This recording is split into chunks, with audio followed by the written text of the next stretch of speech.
Hi, in front of me is XIAOMI Mi 11 and today I would like to show you how you can use App Cloner on this device.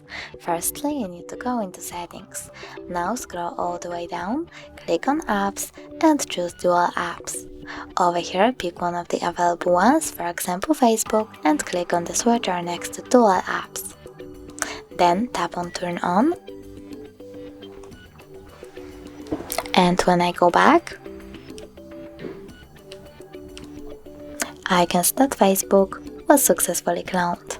Thanks so much for watching. If you enjoyed this video, don't forget to leave a like, comment and subscribe. Bye!